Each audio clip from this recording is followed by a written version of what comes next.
சகுனிகளும் கூனிகளும் இல்லாமல் ராமாயணமும் மகாபாரதமும் கிடையாது. ஆனா சகுனிகளும் கூனிகளும் பெருசாக பேசப்படுவது கிடையாது. அந்த ஒரு சமயத்தோட அவங்க போயிடுவாங்க. நீங்க இந்த புத்தகம் முழுவதும் பார்த்தீங்கன்னா திருவாளர் குருமூர்த்தியினுடைய ரோல் வந்து சகுனி கூனியோனுடைய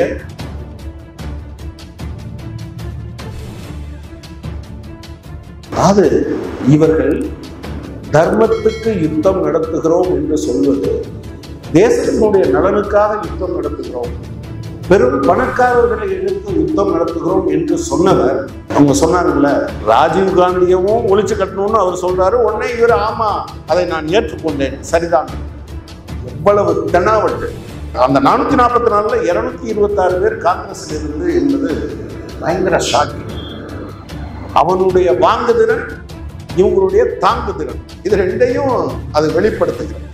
எனவே அது தமிழ்நாட்டில் மட்டும் இல்லை, இந்தியா முழுவதும் இருக்காங்க. தமிழ்நாட்டில் மட்டும் இருக்கிறது. ரஜினி அரசியலுக்கு வருவாரெல்லாம் பேச்சு நடத்தும் போது கூடவே ஒரு ஆள் இருந்தார்.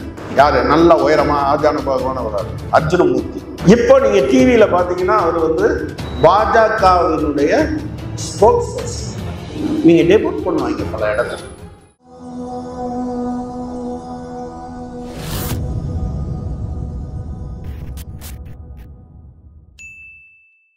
ஆப்பிரிக்காக்காரங்க மாதிரின்னு சொன்னதுக்கு தமிழ்நாட்டுக்காரங்க ஒன்றும் வருத்தப்பட வேண்டியதில்லை. மோடி மாதிரி நீங்கன்னு சொன்னா நமக்கு கோபம் வந்திருக்கணும். ஆப்பிரிக்காக்காரங்க மாதிரின்னு சொன்னா உண்மையிலேயே அவர்களோடு பட் அந்த மரபு வழியில இருக்கிறதுலையும் அது சரிதான், அறிவியல் பூர்வமாக.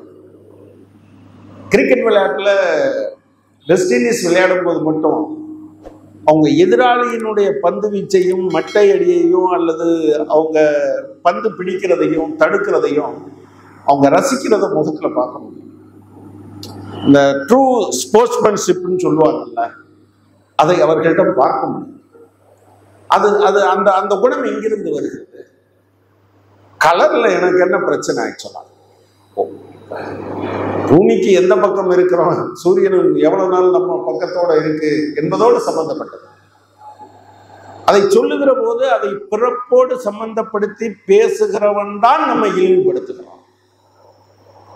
சாம்பிட்டோட அது ஒன்றும் சொன்னது மாதிரிலாம் இல்லை. வேற்றுமையில் ஒற்றுமை என்பதனுடைய பொருள் உணவு கலாச்சாரத்தில், உடை கலாச்சாரத்தில், எல்லாவற்றிலுமே இப்படி இருக்கும்.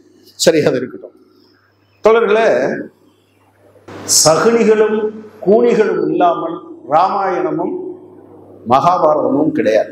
ஆனா சகுனிகளும் கூனிகளும் பெருசாக பேசப்படுவது கிடையாது. அந்த ஒரு சமயத்தோட அவங்க போயிடுவாங்க. எனவே அவங்க லைம் லைட்டுக்கு வரலன்னு நம்ம பேச முடியாது. நீங்க இந்த புத்தகம் முழுவதும் பார்த்தீங்கன்னா திருவாளர் குருமூர்த்தியினுடைய ரோல் வந்து சகுனி கூனியோனுடைய ரோலாகத்தான் இருந்திருக்கிறதே தவிர ஒரு பத்திரிகையாளருடைய ரோலா இல்லை. அது யாருன்னு சொல்றேன். இந்த தலைப்பே கூட எனக்கு வேற மாதிரி இருந்திருக்கணும்னு எனக்கு தோணுச்சு. அதாவது குருமூர்த்தி RSS நிழல் அதிகாரம் என்பதல்ல. RSS முதலாளித்துவத்தின் நிழல் அதிகாரம் அல்லது பிராமணிய மேலாதிக்கத்தின் நேரடி அதிகாரம் என்கிற முறையில் தான் அது இருக்க வேண்டும். இது ரெண்டும் கலந்தேதான் வருகிறது. எல்லாரும் ஜாதி மேலாதிக்கத்தை பற்றி பேசிக்கிறதுனால நான் இந்த ஏரியாவுக்குள்ள மட்டும் நிற்கலாம்னு நினைக்கிறேன். இது குருமூர்த்தியோட குணம் இல்லை. இது RSS அல்லது அது மாதிரி ஆதிக்க மனோநிலை இருக்கக்கூடிய RSS தோன்றுவதற்கு முன்பிருந்தவர்களே குணாதிசம். நம்ம மறந்துடக்கூடாது. 1926 மோதிலால் நேரு ஒரு கடிதம் எழுதுகிறார். யாருக்கு? ஜவஹர்லால் நேருக்கு. நான் காங்கிரஸ்ல இருந்து போயிடலாமான்னு நினைக்கிறேன். ஏன்னா நீங்க பண்றது ஒண்ணுமே எனக்கு, நீங்க செய்யறதெல்லாம் பார்த்து நான் வெறுத்து போயிட்டேன். அடுத்த வருடம் நடைபெறவிருக்கிற கவுஹாத்தி காங்கிரஸுக்காக நான் காத்திருக்கேன். இந்த லால் மாளவியா கும்பல் பண்ற அட்டகாசம் தாங்கல. தேர்தலில் ஜெயிக்கிறதுக்கு மதத்தையும் பணத்தையும் பயன்படுத்துகிறார்கள். இப்போ 1926 எந்த தேர்தலில்? காங்கிரஸ் கட்சிக்குள்ள நடைபெறுகிற தேர்தலில் மதத்தையும் பணத்தையும் கொடுத்து அவங்க வெற்றி பெறுகிறார்கள்.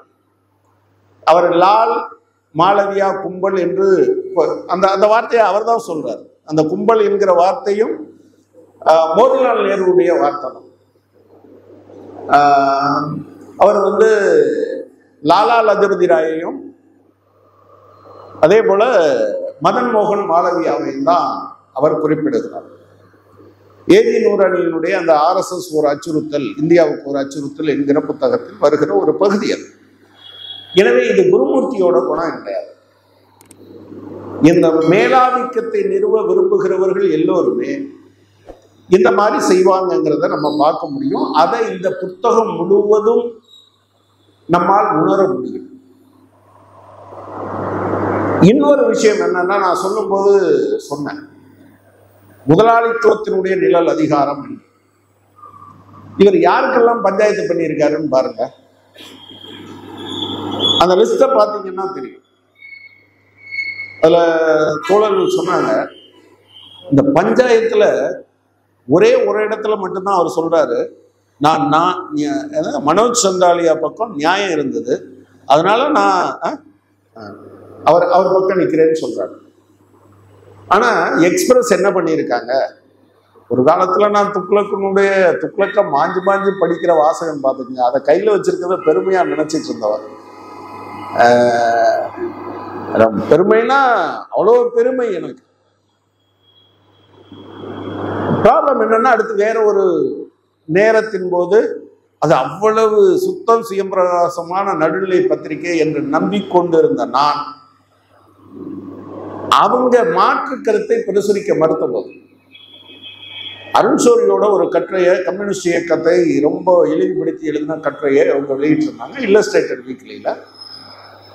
அதுக்கு பதில் எழுதியிருந்தாரு தோழர் பசவ பொன்னையா.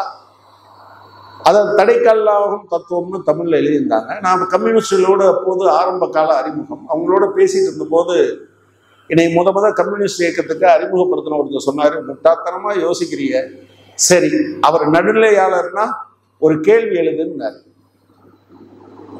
இந்த புத்தகத்தையும் பிறகு அனுப்பி வச்சேன். பிறகு அது வரலைன்னு சொன்னாங்க. பிறகு நேர கொண்டு போய் கொடுக்க சொன்னாங்க, வாங்க மறுத்துட்டாங்க. சரி நடுநிலை தான், அவங்க நடுநிலை இதுதான். அதுக்கு பின்னால்தான் நான் வந்து அதை இன்னும் கூடுதலாக பார்த்தேன். இதுல ரொம்ப அவர் எதெல்லாம் செஞ்சிருக்காரு அப்படின்னா, நான் ஏன் RSS முதலாளித்துவத்தினுடைய நிலதல் அதிகாரம்னு சொல்ல நினைச்சேன்னா, இந்தியன் எக்ஸ்பிரஸ் விஷயத்துல தான் முத இவர் பெரிய ஆளா ஆகுறாரு. அதைத்தான் அவர் ரெக்கார்ட் பண்ணியிருக்காரு. இந்தியன் எக்ஸ்பிரஸ் என்ன செய்து, இல்லாத ஒரு கம்பெனியிடம் இந்த பேப்பர் வாங்கினதாக அந்த பேப்பரை குடவுல வச்சுட்டு அதை அடகு வச்சதாக காட்டி லோன் வாங்கிறார். பல லட்சத்துக்கா இருக்கலாம் அல்லது கோடிக்கா இருக்கலாம். அன்னைக்கு என்ன நிலைமைன்னு தெரியல. அந்த கேஸ வழக்கு தொடுக்கிறாங்க. இந்த வழக்கு முடிஞ்ச உடனே இவர் சொன்னாராம், யாரு, கோயண்டார், நீதான் எனக்கு ஃபீஸ் கொடுக்கணும்பா, இவ்வளவு தப்பு பண்ணி அதை சரி பண்றதுக்கு நிபுணத்துவம் வாய்ந்தவனாக உன்னை மாத்திருக்கேன் பாத்தியா, எனவே நீ தான் எனக்கு ஃபீஸ் கொடுக்கணும்னு யார் சொன்னதா? கோயண்டார் சொல்றாரு. இந்த ரெண்டையும் சேர்த்து பார்த்தீங்கன்னா இவங்க தப்பு தானே பண்ணியிருக்காங்க, சட்டத்தை ஏமாத்தத்தானே செஞ்சிருக்காங்க. இவ்வளவு ஏமாற்றம் செய்த பிறகு அதை வந்து ஒரு பெருமையோடு, ஒரு ஏமாற்றுக்காரன் தன்னை பெருமையாக சொல்லிக் கொள்வது, அதை தன்னுடைய திறமையாக சொல்லிக் கொள்வது எப்படி சரியாக இருக்க முடியும்? அதைத்தான் அவங்க பண்ணியிருக்காங்க. மார்க்ஸ் என்ன சொல்வார்னா, நவீன கால அரசின் நிர்வாக அமைப்பானது ஒட்டுமொத்த முதலாளித்துவ வர்க்கத்தின் பொது விவகாரங்களை நிர்வகிப்பதற்கான ஒரு குழு அன்றி வேறல்ல. இதை இந்த ஒவ்வொரு பகுதியிலையும் நீங்க பார்க்கணும். நான் கூட எனக்கு ஒரு அபிப்பிராயம் இருக்கு. தோழர் ராமகிருஷ்ணன் போன்றவர்கள் அதை இன்னும் கொஞ்சம் கூடுதலா ஆய்வு செஞ்சு சொன்னாங்கன்னா இருக்கலாம். என்னைக்காவது மூலதனத்துக்கும் இந்துத்துவாவுக்கும் முரண்பாடு வந்தால் உறுதியாக இந்துத்துவக்காரர்கள் எங்கே நிற்பாங்கன்னு நான் நினைக்கிறேன்னா மூலதனத்தின் பக்கம் தான் நிற்பாங்க. அதுல இங்க பல இடங்கள்ல சாட்சிகள் இருக்கு. அவங்க அவங்க சுஜாதா அப்படி பதிவு செய்தாரு, இந்த ஆங்கிள் இருந்து பதிவு செய்யல. ஆனா ஃபேக்ட் என்னென்னு சொல்லியிருக்காரு. இவர் யாருக்கெல்லாம் பஞ்சாயத்து பண்ணியிருக்காருன்னு அந்த லிஸ்ட்டை நான் பார்த்தேன். பிர்லா குடும்பத்துக்கு, கோயங்கா குடும்பத்துக்கு, திருமலை கெமிக்கல்ஸுக்கு, எஸ்ஆர் குடும்பத்துக்கு, டாட்டாவுக்கு, மல்லையாவுக்கு, சாப்ரியா குடும்பத்துக்கு, மகேஷ் யோகிக்கு, நுல்சி வாடியாவுக்கு, இந்த பஞ்சாயத்துக்கு அவரும் கூட இருந்திருக்காரு. நுல்சி வாடியாவை பொறுத்தவரை இந்த பஞ்சாயத்துகளில் இந்த இவரோட இருக்கக்கூடிய பிரச்சனையில் ரிலையன்ஸோட, பஜாஜ் குடும்பத்துக்கு ஒரு மனுஷன் நான் ஆர்எஸ்எஸ் பிரச்சாரக் என்பதில் நான் அப்படியே பண்றேன் அப்படிலாம் சொல்றாங்க பார்த்தீங்களா? நீங்க வேலையை பாருங்க. 1 2 கிட்டத்தட்ட 10 பேர் இதுல வருது. இன்னும் தெரியாது, எத்தனையும் தெரியாது. இந்த 10 பெருமுதலாளிகள் குடும்பத்துக்கு சொத்து பிரச்சனை அல்லது அவங்களுக்கு ஏமாத்துற பிரச்சனையில அவங்க வெளியே கொண்டு வர்ற வேலையை செய்கிற ஒரு நபர் எப்படி ஒரு தேசபக்த இயக்கத்தில் இருக்க முடியும்? ஒரு தேசபக்த இயக்கம் எப்படி ஒரு நபரை இதுக்கு விட முடியும்? குருமூர்த்திகள் தான் RSS அடையாளம் என்றால் RSS வேலை என்ன? எல்லா காலத்திலையும் அதுதான் பண்ணுவோம். இத நம்ம இதுல பார்க்க முடியும். அதாவது இவருடைய நேர்மை. ஒரு முறை இவர் என்ன சொல்லுகிறாரு, ஒரு குறிப்பிட்ட கட்டத்துல கலாநிதி மாறன் நாட்டை விட்டு தப்பிச்சு போயிட்டாருன்னு செய்தி போடுறான்றார். அதுக்கு முன்னால இவர் என்ன பண்றாருன்னா, தீக்கா தாலி அறுக்கிற போராட்டம் இதெல்லாம் நடத்துறாங்க, இதை எப்படி நீ போட்ட அப்படின்னு சொல்லி கொஞ்சம் கொஞ்சமா இவர் சொல்றதை கேட்க வேண்டும் என்கிற நிலைமைக்கு கொண்டு வந்து விடுறார். அது குருமூர்த்தி சொன்னா அதுக்கு எதுவும் தடை இல்லை என்கிற நிலைமைக்கு கொண்டு போயிடுறார். கொண்டு போன பிறகு கலாநிதி மாறன் நாட்டை விட்டு தப்பி ஓடிவிட்டார் அப்படின்னு ஒரு செய்தியை போடுங்கன்றார். இவர் சொல்லிட்டாரா, அவங்க போட்டாங்க. போட்டோன்னு கோர்ட்டுக்கு எழுதிட்டார். அதுல என்ன சொல்றாருன்னா, அப்போ இருந்த எடிட்டர் என்ன சொல்றாருன்னா, பெரிய கஷ்டம், நாங்க கேட்டோம், அதுக்கு ஏதாவது ஆதாரம் கொடுங்கன்னு வாய் விட்டு சிரித்து விட்டு ஜெயில சந்தோஷமா இருங்கன்னு சொன்னாராம். எவ்வளவு பெரிய அயோக்கியத்தனம் இது! நான் என்ன சொல்றேன், கலாநிதி மாறன் தவறு செய்திருந்தால் சட்டப்படி நடவடிக்கை எடுத்து நீ கோர்ட்ல நிறுத்துறது, கலாநிதி மாறனை ஜெயிலுக்குள்ள போடுறது பிரச்சனை இல்லை. ஆனால் ஒரு பத்திரிகையில வந்த அன்னைக்கு படிச்சவங்க எல்லாரும் மறுப்பு வருகிற போது படிக்க மாட்டாங்க. மறுப்பு வருகிறது போது படிக்க மாட்டாங்க. நீங்க பலாசூர் அந்த 3 ரயில் மோதின போது அந்த துயரத்தின் ஊடாக என்னெல்லாம் ஆரம்பிச்சாங்க. அந்த மசூதி, ஒரு இஸ்கான் என்ன ஹரே ராமா ஹரே கிருஷ்ணா இயக்கத்தினுடைய வழிபாட்டு தலத்தை ஒரு மசூதி மாதிரி போட்டு இஸ்லாமியர்களுக்காரன்னு சொன்னாங்க. அந்த ஸ்டேஷன் மாஸ்டர் பேரு இஸ்லாமியர்னு சொன்னாங்க. இப்படியா சொல்லிக்கொண்டே இருந்தாங்க. இது என்னன்னா, இது குருமூர்த்தி எக்ஸ்போஸ் ஆயிருக்காரு. RSS இந்த அளவுக்கு எக்ஸ்போஸ் ஆகல. ஆக்சுவலா இந்த குணம் இது RSS டிஎன்ஏவில் இருக்கிற குணம். அதுதான் மதன் மோகன் மாளவியாட்ட இருந்திருக்கு. அதுதான் மற்ற அந்த காலத்துல இருந்தவங்ககிட்ட இருந்திருக்குங்கிறத பார்க்கணும். எனக்கு இந்த இடத்துல இதை வாட்சி முடிச்ச பிறகு கேரவன் ஆசிரியராக இருந்த வினோத் கே ஜோசா உண்மையிலே பாராட்டுக்குரியவர் என்று நான் நினைக்கிறேன். தோழர் கூட சொன்னாரு, தனக்கு கிடைச்ச சின்ன ஸ்பேஸ்ன்னு சொன்னார்.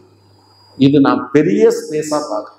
ஒரு மேகசின்ல இப்படி ஒரு விஷயத்தை கொடுத்து அதுக்கு 8 மாசம் சம்பளம் கொடுத்து நீங்க போய் பாருங்கன்னு சொல்லி அதுக்கான ஏற்பாடுகள்லாம் செஞ்சு போல, இது நேரடியாக குருமூர்த்தியை அல்ல RSS பகைத்துக் கொள்வதற்கு சமானம். நீங்க நடத்துற நேரடி போராட்டம் இல்லை மட்டுமில்ல, கருத்து ரீதியான போராட்டங்களுக்கு மிக முக்கியத்துவம் உண்டு. நம்ம மறந்துடக்கூடாது. நீங்க பல நேரங்களில் பல நிறுவனங்கள் செய்வதை விட, அமைப்புகள் செய்வதை விட, தனிநபர்கள் இந்த மாதிரியான விஷயங்கள்ல நிறைய செய்வாங்க. இந்த முரளிதரன் ஒரு ஜட்ஜு, ஹைகோர்ட் ஜட்ஜா இருந்தாரு. தமிழ்நாட்டுக்கு சிஜேவா அவரை சொன்னாங்க, தலைமை நீதிபதியா சொன்னாங்க. அதனால 8 மாதம் தமிழ்நாட்டில் தலைமை நீதிபதியே இல்லாம இருந்தார். அவர்தான் அந்த ஜஹாங்கீர்பூர்ல அந்த பிரச்சனைகள்லாம் வந்தபோது, கிழக்கு டெல்லியில் பிரச்சனைகள் வந்தபோது போலீஸ் பாதுகாக்க மாட்டேன்றான், ஆம்புலன்ஸ் அனுமதிக்க மாட்டேன்றான், இஸ்லாமியர்கள் காயம்பட்டவர்கள் எடுத்துட்டு போக, ஹாஸ்பிட்டல்ஸ் அதை மீறி நடந்து போனவங்களை அட்மிட் பண்ண மாட்டேன்றான். நைட்டு உட்கார்ந்து அவர் சில ஆர்டர்ஸ் பாஸ் பண்றாரு. 15வது நாள் சண்டிகர் போனாரு, அப்புறம் புவனேஸ்வர் வந்தாருன்னு வச்சுக்கோங்க.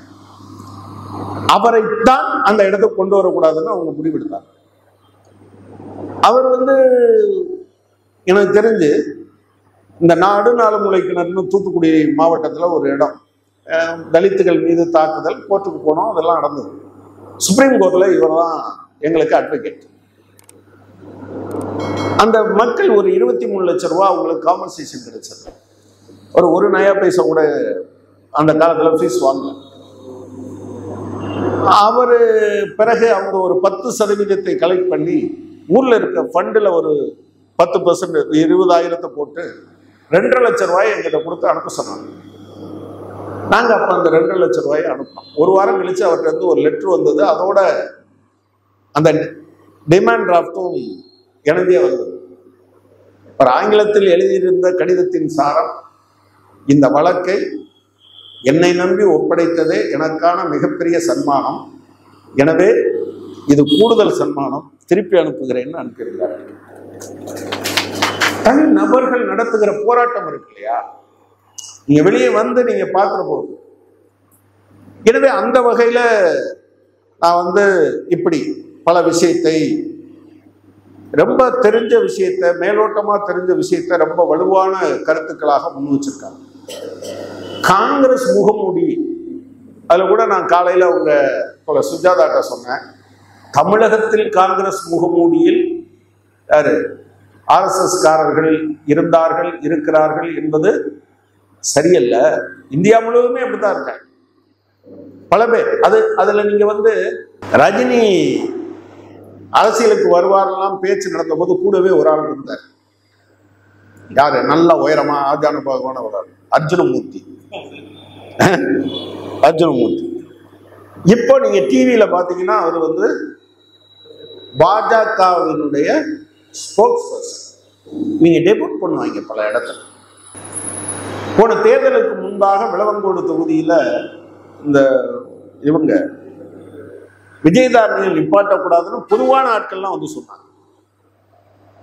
அந்த அம்மா பகல்ல தாங்க காங்கிரஸ் நைட்ல. இப்ப சமீபத்துல ஒரு இதுல என்ன வந்ததுன்னா, அது அந்த தமிழகத்தில்ங்கிற வார்த்தையை எடுத்துடலாம்னு நினைக்கிறேன். மொத்தம் இந்தியாவில் 4123 எம்எல்ஏக்கள். அதுல பாஜகவுக்கு 1484 எம்எல்ஏக்கள் இருக்காங்க, 36% டோட்டல். காங்கிரஸுக்கு 16% எம்எல்ஏக்கள் இருக்காங்க, 676 பேர். இந்த 1484 பேர் இந்த 10 ஆண்டுகளில் பாஜக விலை கொடுத்து மற்ற கட்சியில இருந்து வாங்கின மொத்த எம்எல்ஏக்களுடைய எண்ணிக்கை 444. இந்த 444 மொத்த எம்எல்ஏக்கள் இருக்காங்கல்ல இந்தியா முழுவதும், அதுல 11%. பிஜேபியோட எண்ணிக்கையில அது 30%, 3ல் ஒரு பகுதி. காங்கிரஸ்ல இருந்து பாஜகவுக்கு போனவங்க இந்த 444 பேர்ல காங்கிரஸ்ல இருந்து பாஜகவுக்கு போனவங்க 226 பேர், 51%. ஒரு கட்சி தன்னுடைய கொள்கையை சொல்லி ஓட்டு போட்டு பணம் செலவழிச்சு பட்டினியா கிடந்தெல்லாம் வேலை பார்ப்பாங்கல்ல. இந்த தேர்தல்ல கணக்கு கொடுத்தோம். அப்போ அந்த தேர்தல் அப்சர்வர் கவுண்டிங், அப்புறம் தேர்தல் இன்னைக்கு அந்த ஊழியர்களுக்கு இவ்வளவு காசு கொடுக்கணும், இவ்வளவு காசு போடணும், அது ஏன் இவ்வளவு காசு போட சொல்ற அப்படின்னு கேட்டா என்ன சொல்றான்னா, குறைஞ்சபட்ச கூலி. அடாடா, இந்தியாவில் குறைஞ்சபட்ச கூலிய இந்த தேர்தல் வேலைக்காடா அமல்படுத்துவீங்க? நாங்க சும்மா தாண்டா ஆள் கூட்டு வரோம். உண்மையாக இதை அமல்படுத்த வேண்டிய இடத்தில் நான் அதை செய்ய மாட்டேன், இந்த செலவை கூட்டுறது. இதுல என்னன்னு பாத்தீங்கன்னா, அந்த 444ல் 226 பேர் காங்கிரஸ்ல இருந்து என்பது பயங்கர ஷாக்கிங்.